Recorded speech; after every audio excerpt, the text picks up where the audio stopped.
ভারী একটা শাড়ি আর এক গাদা গহনা পরিয়ে ফুল দিয়ে সাজানো খাটে বসিয়ে দিল। আজব ব্যাপার, কিছুই বুঝতে পারছি না কেন। হঠাৎ 22-23 বছরের এক যুবক আমার সামনে এসে বসে। আমার হাত ধরে কিছু বলতে যাবে, তার আগে আমি চিৎকার দিই। আমার মুখ চেপে ধরলে ওর হাতে কামড়ে ধরি, তাতে করে ছেলেটা চিৎকার দিয়ে ওঠে। বদ্ধ ঘরে আমরা দুজনে চিৎকার দিচ্ছি। এরপর যা হলো। আমার নাম মুন্নি আক্তার। ফ্যামিলিতে মা, বাবা আর বড় ভাই আছে।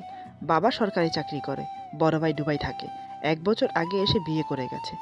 আমার ভাবি খুব সুন্দরী এবং ভালো। আমার এমনকি মা বাবার খুব খেয়াল রাখে। আমি এবার ক্লাস 6-এ পড়ছি। দেখতে খুবই সুন্দরী, শরীরের স্বাস্থ্য ভালো, যে কেউর চোখে পড়ার মতো আমার ফিগার। আমার বয়স 13 বছর, কিন্তু আমাকে দেখলে মনে হয় 18-19 বছরের মেয়েদের মতো। ভালোই দিন যাচ্ছে। সারাদিন এই বাড়ি ওই বাড়ি ঘুরে বেড়াই। ছেলে মেয়েদের সাথে দলে দলে বসে আড্ডা মারি। সবাই আমাদের পাড়ার ছেলে মেয়ে। এসবের জন্য বাবা মা আমাকে অনেক বকা দেয়। বলে, তুই এখন বড় হয়ে গেছিস, এভাবে পাড়ায় পাড়ায় ঘুরে বেড়ালে লোকে কি বলবে। কিন্তু আমি এসব বুঝি না। কে কি বললো তাতে আমার কি? যেটা আমার ভালো লাগে আমি সেটাই করব। এইভাবে চলতে থাকে দিন। একদিন বিকেলে আমি পুকুর ঘাটে বসে আছি, কারণ আমার 2 বান্ধবী আসবে বলেছে, তাই অপেক্ষা করছি। হঠাৎ কেউ একজন এসে আমাকে পিছন থেকে জড়িয়ে ধরে। দেখার চেষ্টা করলাম, কিন্তু পারছি না। এবার আমি চেঁচিয়ে বললাম, কে রে, ছাড় বলছি। কিন্তু না, যে আমাকে ধরেছে সে ছাড়া পাত্র না। সে আমাকে আরও শক্ত করে জড়িয়ে ধরেছে। আমি বললাম, কে তুই? ছাড় আমাকে, আমার লাগছে তো। এইবারও কোনো উত্তর এলো না। এমন সময় আমার ভাবি কি মনে হতো পুকুর ঘাটে আসে, দেখে এই অবস্থা। তিনি তৎক্ষণাৎ চেঁচিয়ে বলল, জহির, তুমি এখানে কি করছো? আর ওভাবে মুন্নিকে জড়িয়ে ধরেছ কেন? ভাবির গলা পেয়ে তৎক্ষণাৎ আমাকে ছেড়ে দিল। লজ্জা পেয়ে মাথা নিচু করে আছে জহির।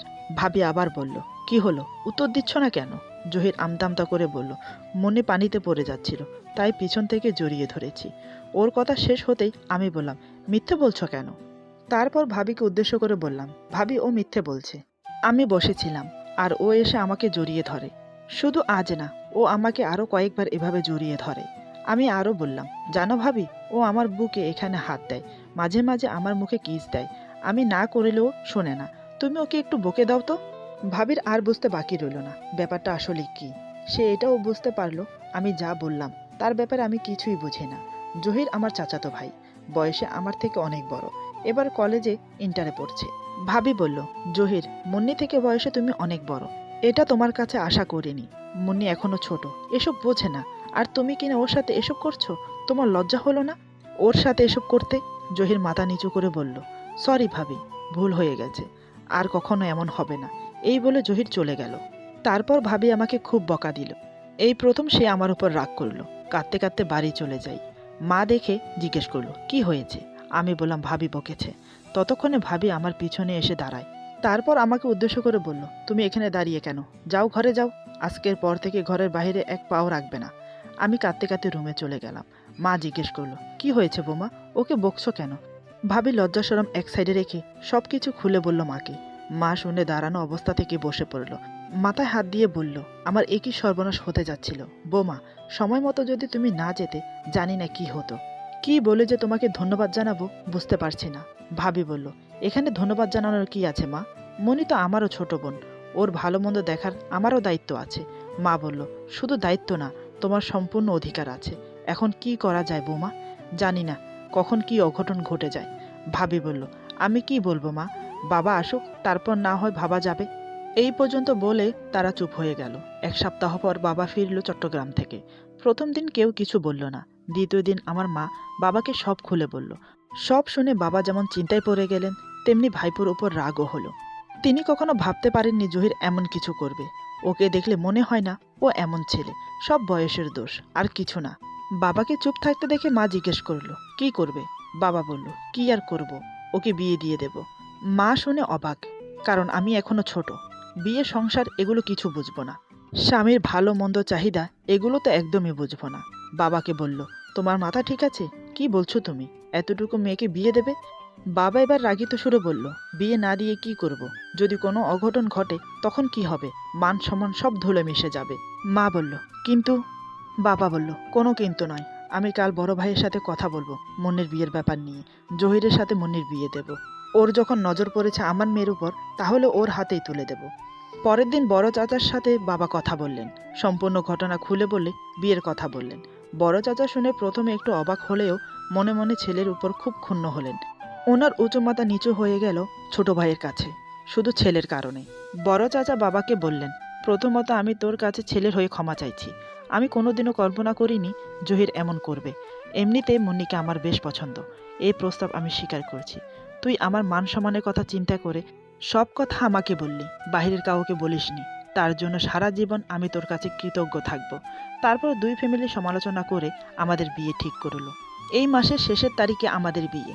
ভাবি আমাকে বলল বিয়ের ব্যাপারে। আমি বললাম, আমার বিয়ে হবে, তাহলে তো আমি বউ সাজবো, তাই না ভাবি? ভাবি বলল হ্যাঁ। আমি বললাম, তাহলে তো খুব মজা হবে, কিন্তু বিয়ের পরে কি হবে সেটা তো আমি জানি না।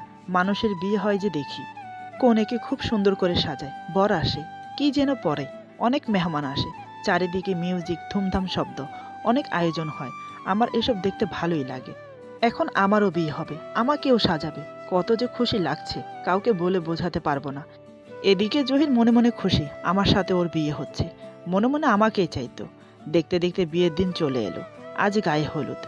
আমাকে গায়ে হলুদের জন্য রেডি করছে, একজন নয়, 2-3 জন মিলে। চাচাতো জ্যাঠাতো বোনদের বিয়ের সময় দেখেছি, ওদের কেউ 3-4 জন মিলে সাজাতো। আজ আমাকে সাজাচ্ছে, আমার কাছে ভালোই লাগছে, মজা হচ্ছে খুব।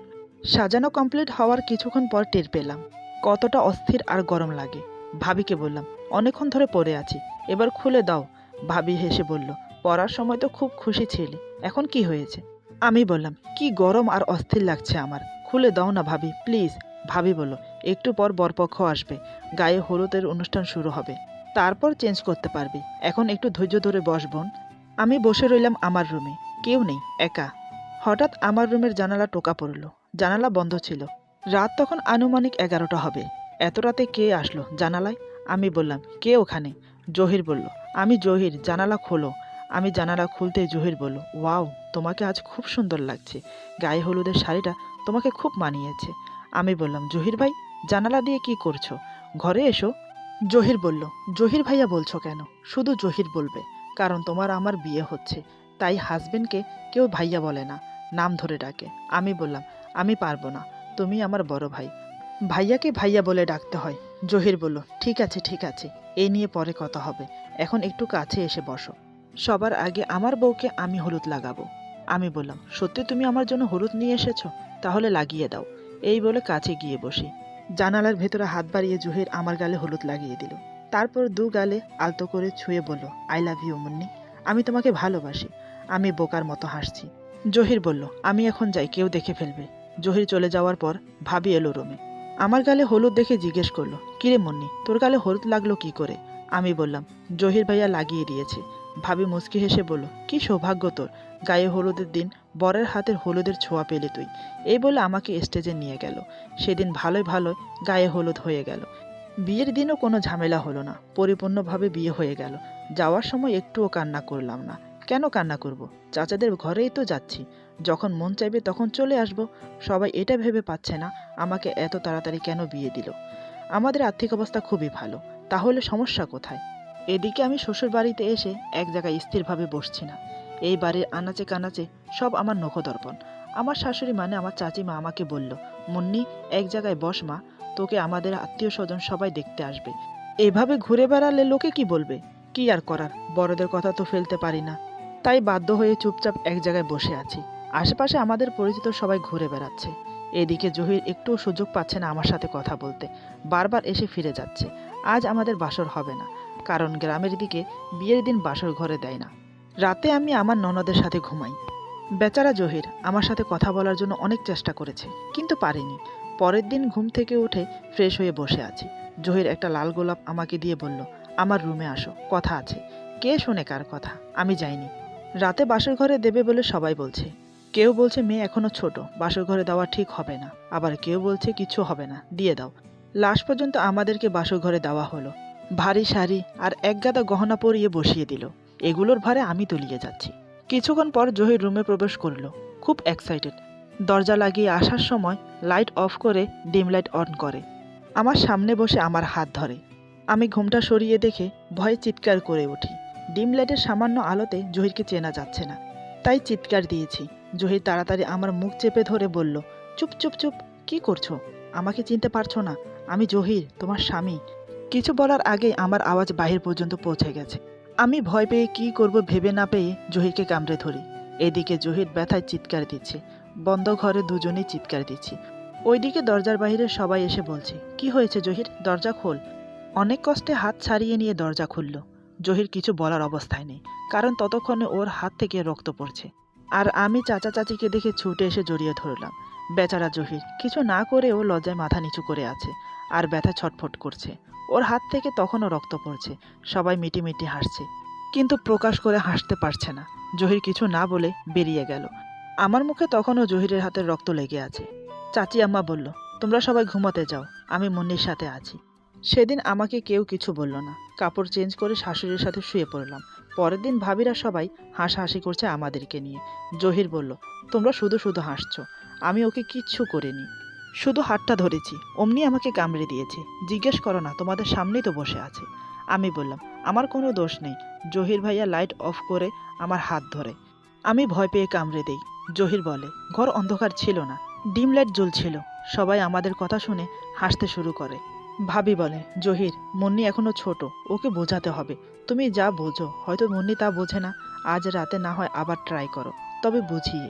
দিনে আমার সাথে তেমন কথা বলতে সাহস পায় না, কারণ বাড়িতে সবাই আছে। রাতে শুধু আমাকে কাছে পায়। আজ রাতেও একই সময় ঘুমাতে এলাম। জহির আমার আগেই ঘরে উপস্থিত। আমি এসে দেখি ও খাটে শুয়ে আছে। আমি বললাম, তুমি এখানে ঘুমালে আমি কোথায় ঘুমাবো? জহির বলল, কেন, তুমিও খাটে ঘুমাবে আমার সাথে। আমি বললাম, তুমি এখান থেকে উঠে যাও, আমার ঘুম পাচ্ছে। জহির বলল, তো ঘুম পাচ্ছে ভালো কথা, এসো ঘুমাবে। আমি বললাম তো তোমার সাথে ঘুমাবো না। তুমি আমাকে জড়িয়ে ধরো, বুকে হাত দাও। আমার ভালো লাগে না এগুলো, তুমি ওঠো, আমি একা ঘুমাবো। জহির বলল, আগে করেছি সেটা আমার অন্যায়, কিন্তু এখন করলে সেটা অন্যায় হবে না, কারণ তুমি আমার বিবাহিতা স্ত্রী। আমার অধিকার আছে তোমাকে আদর করার। তাই এখন কথা না বাড়িয়ে লক্ষ্মী মেয়ের মতো এসো। আমি বললাম, না, আসবো না, প্রয়োজন পড়লে আমি চাচি আম্মার সাথে ঘুমাবো। এই বলে বেরিয়ে যাচ্ছিলাম। জহির ছুটে এসে আমাকে পিছন থেকে ধরে ফেলে। আমাকে বলল, কাল একবার এমন করে সবার সামনে আমাকে ছোট করেছো, এমনকি আমাকে কামড়ে দিয়েছো।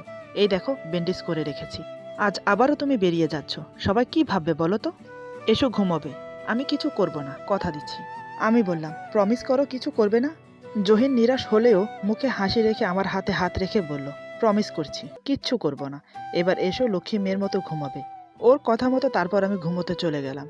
আমার মাথায় হাত বুলিয়ে ঘুম পাড়িয়ে দিচ্ছে, কিন্তু জহিরের খুব কষ্ট হচ্ছে। ওর খুব ইচ্ছে করছে আমাকে আদর করতে, কিন্তু ভয়ে পারছে না। এভাবে দিন যেতে থাকে। আমার বিয়ের 6 মাস পূর্ণ হলো।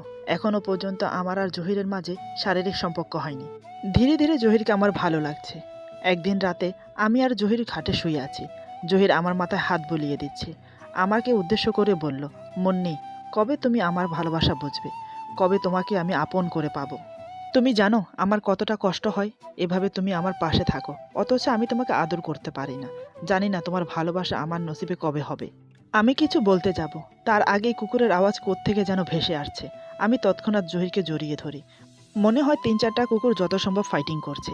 এমনিতে কোনো কিছুতে আমার ভয় নেই, কিন্তু কুকুরকে আমি খুব ভয় পাই, সেই ছোটবেলা থেকে। কারণ একদিন কুকুর আমার পিছনে লেগেছিল। সেদিন যদি বড় আব্বু না আসতো, তাহলে হয়তো এতদিন আমি বেঁচে থাকতাম না। গ্রামের দিকে এমনিতেই দলে দলে কুকুর ঘোরাফেরা করে, তাদেরকে ডেকে নিয়ে আসতে হয় না, তারা চলে আসে। এখন যত সম্ভব আমাদের রুমের বাইরে মারামারি করছে। জহির জানে আমি কুকুরকে খুব ভয় পাই। আমি ওর বুকে ঝাঁপিয়ে পড়তেই ও আমাকে শক্ত করে জড়িয়ে ধরে বলে, ভয় পাচ্ছ কেন? আমি তো আছি, তোমার স্বামী।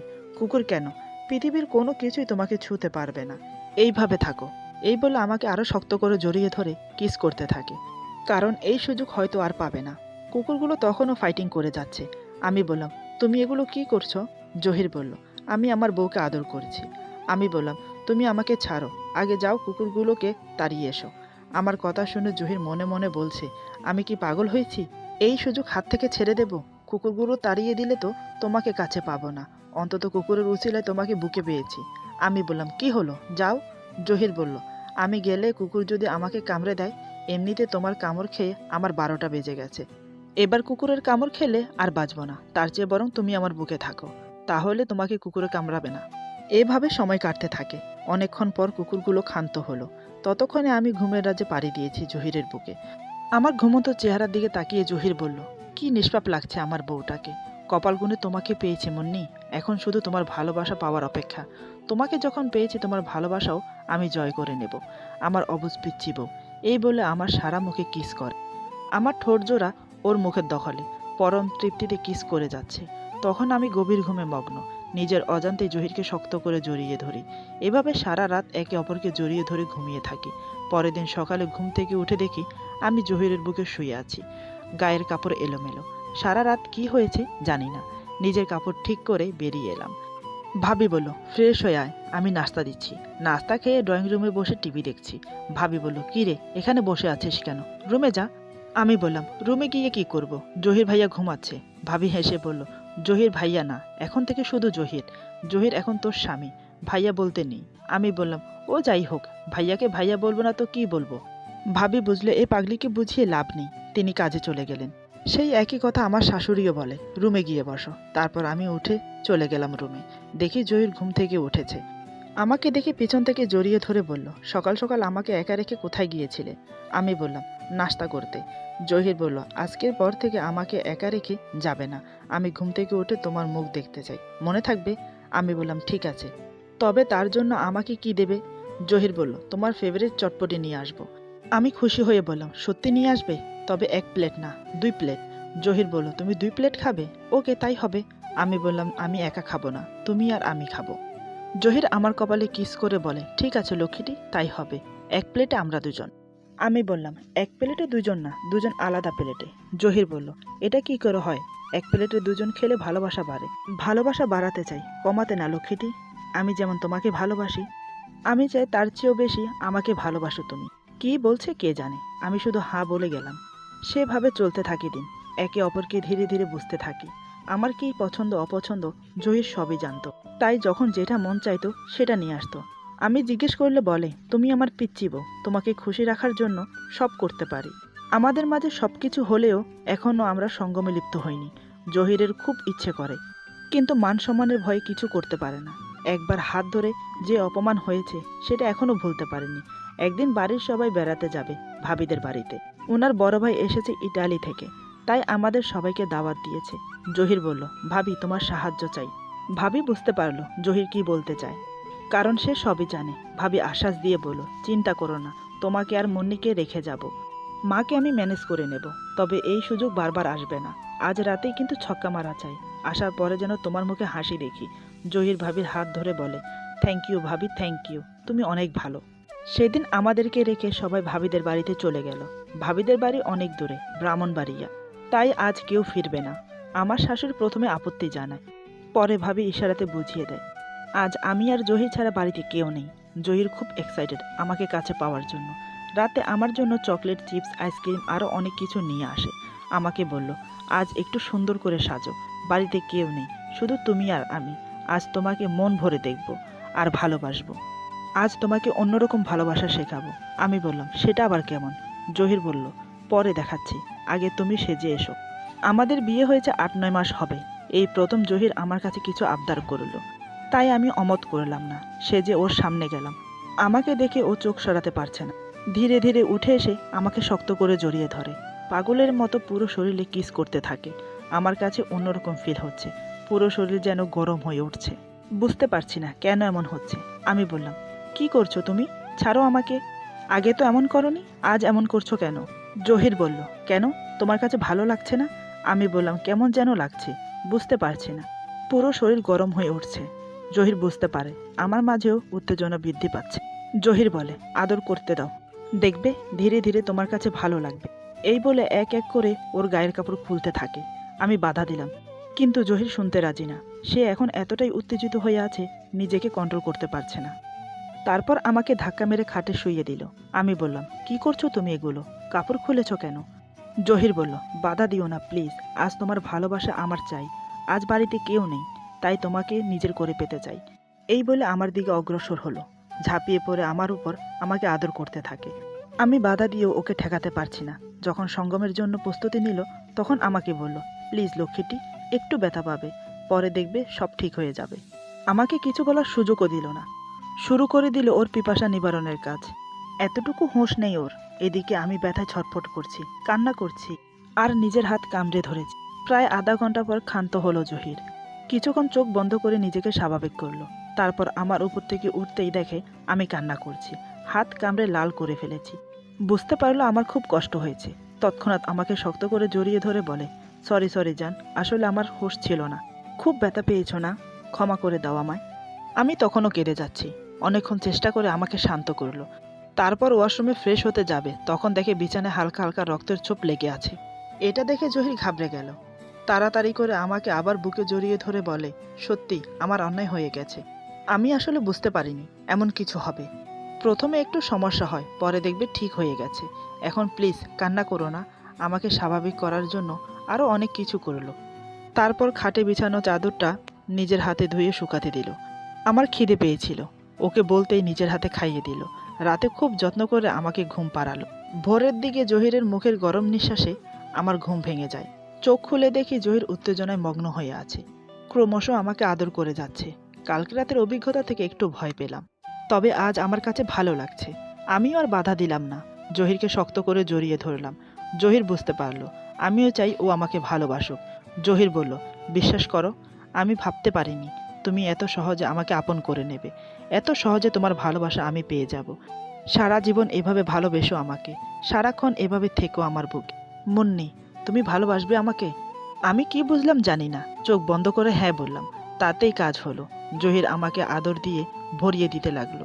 বাড়িতে কেউ ছিল না, তাই আমাকে সবকিছু বোঝাতে লাগলো। একটা টিচার যেমন ছাত্রকে বোঝায়। আবার এটাও বলল, আমরা যে শারীরিক মিলন করেছি সেটা যেন কাউকে না বলি। কেউ হয়তো জিজ্ঞেস করলে বলে দিতে পারি, তাই আরও অনেক কিছু। সারাদিন আমাকে বুকে জড়িয়ে রেখেছিল, খুব ভালোবেসেছিল। ওর ভালোবাসা পেয়ে নিজেকে সার্থক মনে হলো। জহির আমার খুব খেয়াল রাখে। বর্তমান জহির সেই আগের মতো আমাকে ভালোবাসে, আমিও তাকে খুব ভালোবাসি। এই 7 বছরের সম্পর্কে এখনো পর্যন্ত আমাদের কোনোদিনও ঝগড়া হয়নি। আশা করি ভবিষ্যতেও হবে না। গল্পটি একটি বাস্তব ঘটনা। গল্পটি কুমিল্লা জেলায় ঘটেছে। অ্যাড্রেস এবং পরিচয় দুটোই গোপন রাখা হয়েছে। গল্পটি এখানেই সমাপ্ত। আশা করি গল্পটি আপনাদের ভালো লাগবে। সবাই ভালো থাকবেন। আল্লাহ হাফেজ।